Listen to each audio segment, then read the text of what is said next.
Bonjour et bienvenue dans le flash d'information sur A12. Dans l'est de l'Ukraine, la reconstruction se fait pénible dans les régions de Kharkiv et Mykolaiv, fortement ravagées par les bombardements incessants de l'armée russe.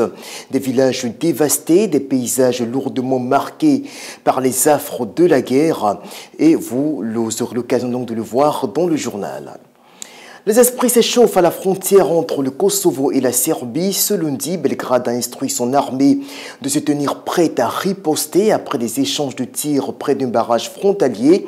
Des activistes de la minorité serbe protestent depuis le 10 décembre dernier contre l'arrestation d'un policier d'origine serbe. Scène de chaos dans les villes de l'Est américain. La tempête hivernale qui s'abat sur la partie Est des États-Unis se fait particulièrement meurtrière. Ce sont au moins 47 personnes qui sont mortes depuis le début de cette vague de froid sans précédent. 9,6 milliards de francs CFA, c'est le montant débloqué par le Fonds africain de développement pour accompagner le Cameroun dans la mise en œuvre du programme d'appui à la gouvernance des finances publiques.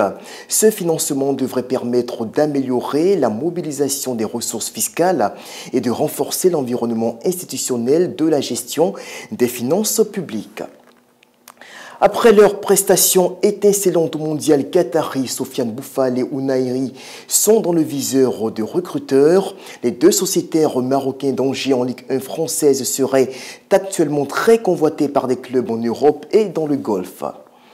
Fin de ce flash d'information. Merci de votre attention. On se retrouve dans quelques heures pour le journal. Merci encore.